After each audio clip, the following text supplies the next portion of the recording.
أعوذ بالله من الشيطان الرجيم بسم الله الرحمن الرحيم نون والقلم وما يسطرون 29ویں پارے سورہ قلم کے یہ پہلے رکوع ہے۔ یہ رکوع آیت نمبر 1 سے لے کر آیت نمبر 34 تک کے آیاتوں پہ مشتمل ہے۔ سورہ قلم ہجرت سے پہلے نازل ہونے والی سورتوں میں سے ہیں۔ اس سورہ مبارکہ میں 2 رکوع 52 آیاتیں 300 کلمات 1256 حروف ہے۔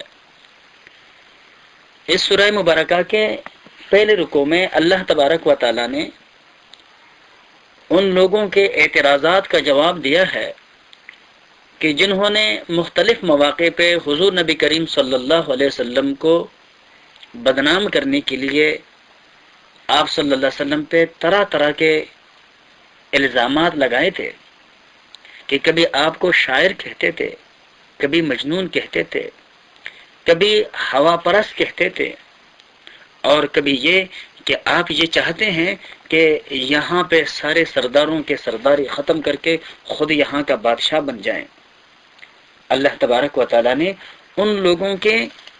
ان ناپسندیدہ قسم کے پروپگنڈوں کا جواب دیا ہے کہ آپ صلی اللہ علیہ وسلم کے ساتھ یہ لوگ جو دشمنی رکھ رہے ہیں، اس کی بنیادی سبب قرآن مجید کی نزول ہے، ورنہ اس سے پہلے پورے معاشرے میں آپ کی دیانتداری، امانت داری اور حسن اخلاق ان لوگوں میں ضرب المثل تھی۔ لیکن جب اللہ کے قرآن کے نازل ہونے کے بعد آپ نے ان کو ایک اللہ کی طرف دعوت دینا شروع کیا تو ان لوگوں نے آپ کے ساتھ دشمنی مول لی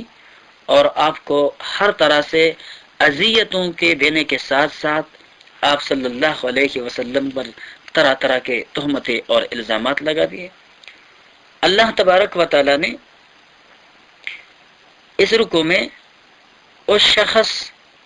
کا نام لیے بغیر جو مخالفین میں سے ایک نمایاں شخص کا کردار پیش کر رہا تھا،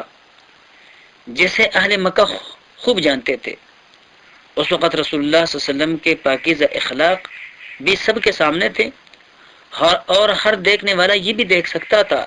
کہ آپ کے مخالفت میں مکہ کے جو سردار پیش ہیں ان میں کس سیرت اور کردار کے لوگ شامل ہیں۔ اور ساتھ ہی پھر اس رکوع میں ایک باغ والوں کا تذکرہ کیا گیا ہے جو انشاءاللہ آیت نمبر 17 سے لے کر تا اختتام رکوع آیت نمبر 34 تک کے آیاتوں پر مشتمل ہے۔ بسم اللہ الرحمن الرحیم، شروع اللہ کے نام سے جو بے حد مہربان نہایت رحم کرنے والا ہے۔ نون والقلم وما یسطرون، نون حروف مقطعات میں سے ہیں جس کے معنی اللہ ہی بہتر جانتا ہے۔ والقلم، قسم ہے قلم کی، وما یسطرون، اور جو کچھ وہ لکھتا ہے۔ اس قلم سے مراد وہ قلمیں ہیں جو کاتبین وحی قرآن مجید کے لکھتے وقت استعمال میں لاتے تھے۔ اللہ تبارک و تعالی نے اس لکھنے والے قلم کی قسم اٹھائی کہ ما انت بنعمت ربک، نہیں ہے آپ اپنے رب کے فضل و کرم سے بمجنون، دیوانہ۔ وَإِنَّ لَكَ لَأَجْرًا، اور بے شک آپ کے لیے بدلہ ہے غیر ممنون، بے انتہا، یعنی آپ غمگین نہ ہو، ان کے دیوانہ کہنے سے آپ کا اجر بڑھتا ہے اور غیر محدود فیض آپ کے ذریعے سے اللہ تبارک و تعالی بنی نوع انسان کو پہنچائے گا، جو آپ کے لیے بے انتہا اجر اور ثواب کو یقینی بنائے گا۔ اللہ تبارک و تعالی کا ارشاد ہے کہ وَإِنَّكَ لَعَلَىٰ خُلُقٍ عَظِيمٍ، اور بے شک آپ تو پیدا ہوئے ہیں بہت بڑے عظیم اخلاق پر۔ یعنی اللہ تبارک و تعالی نے جن اعلیٰ اخلاق اور ملکات پر آپ کو پیدا فرمایا، کیا دیوانوں میں ان اخلاق اور ملکات کا تصور کیا جا سکتا ہے؟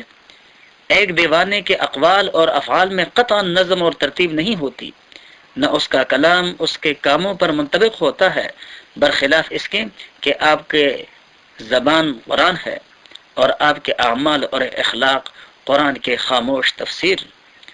قرآن جس نیکی، جس خوبی اور بلائی کی طرف دعوت دیتا ہے وہ آپ صلی اللہ علیہ وسلم کی فطرت میں موجود، اور جس بدی سے روکتا ہے آپ صلی اللہ علیہ وسلم طبعاً اس سے بیزار ہے اور دور ہے۔ پیدائشی طور پر آپ صلی اللہ علیہ وسلم کے ساخت اور تربیت ایسے واقع ہوئی ہے کہ آپ کی کوئی حرکت اور کوئی چیز حد تناسب اور اعتدال سے ایک انچ بھی ادھر ادھر نہیں ہٹ پائی۔ آپ کا حسن اخلاق اجازت نہیں دیتا کہ جاہلوں اور کمینوں کے طعن و تشنیع پر کان دھریں۔ جس شخص کا اخلاق اس قدر عظیم اور اتنا بلند ہو، بھلا وہ کسی مجنون کہہ دینے پر کیا ان کے طرف توجہ کرے گا؟ آپ دیوانہ کہنے والوں کے نیک خواہی اور درمندی میں اپنے آپ کو گھلائے ڈالتے تھے، جس کی بدولت فَلَعَلَّكَ بَاخِعٌ نَفْسَكَ کا خطاب سننے کو آپ صلی اللہ علیہ وسلم کو ملا کہ آپ صلی اللہ علیہ وسلم کو اللہ تبارک و تعالیٰ نے فرمایا کہ کیا آپ ان لوگوں کے پیچھے اپنے آپ کو ہلاکت میں ڈال دیں گے؟ یہ آپ کے اخلاق بالا اور اخلاق عظیمہ کے ایک نمونہ ہے۔ حضرت عائشہ رضی اللہ تعالی عنہا سے حضور نبی کریم صلی اللہ علیہ وسلم کے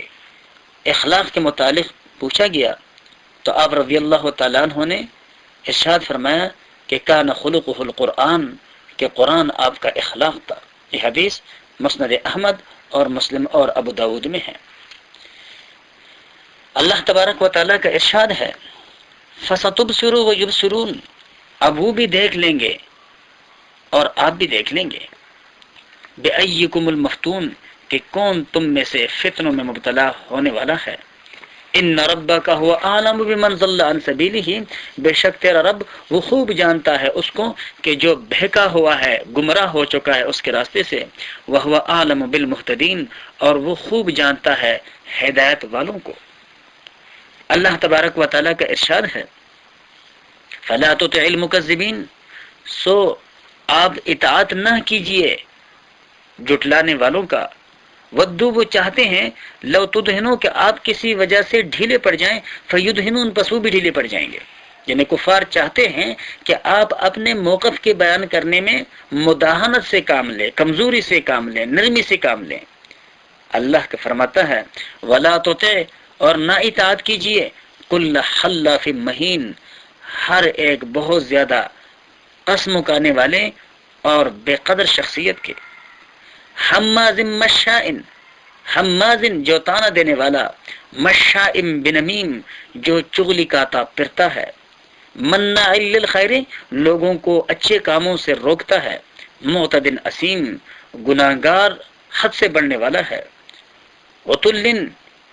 کہ یہ وہ شخص ہے کہ جو جفاکار ہے، بعد ذلک زنیم، اور اس کے ساتھ ساتھ اس شخص کے عیوب میں سے یہ ہے کہ یہ بے اصل ہے۔ کلام عرب میں یہ لفظ ولد الزنا کے لیے بولا جاتا ہے، جو دراصل ایک خاندان کا فرد نہ ہو بلکہ ایک خاندان میں شامل ہو گیا ہو۔ اللہ تبارک و تعالیٰ کا ارشاد ہے کہ ایسے شخص کا اطاعت نہ کیجیے، اور یہ اپنے آپ کو اس بنیاد پہ بڑا کہتا ہے ان کان ذا مال، یہ کہ یہ ہو گیا ہے مال والا، و بنین اور بیٹوں والا،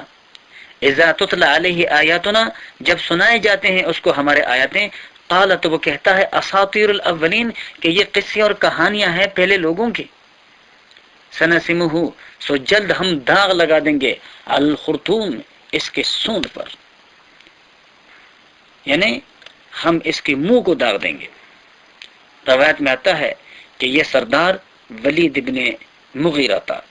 اور اس شخص میں یہ سارے اوصاف جمع تھے، اور ناک پر داغ دینے سے مراد اس کے رسوائی اور رسیائی ہی ہے کہ شاید دنیا میں حصی طور پر بھی کوئی داغ اس کے منہ پر پڑا ہو یا آخرت میں پڑے گا۔ انا بلوناہم، بے شک ہم نے ان کو جانچا، کما بلونا اصحاب الجنت جس طرح کہ ہم نے امتحان میں ڈالا تھا باغ والوں کو، اذ اقسموا جب انہوں نے قسمیں کھائی، لیسرمنھا مصبحین کہ وہ اس باغ کا پھل توڑیں گے صبح سویرے۔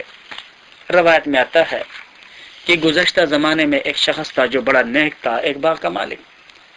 جب اس کے باغ کا پھل پک جاتا تو وہ اپنے اس باغ کے پیداوار کے 3 حصے بنا لیتے تھے، ایک اپنے لیے، اور ایک باغ میں دوبارہ خرچ اور اخراجات کی ضروریات کو پورا کرنے کے لیے، اور ایک حصہ راہ خدا میں مستحقین و ضرورت مندوں کو دیا کرتا تھا۔ جب وہ فوت ہوا تو پیچھے اس کی جو اولاد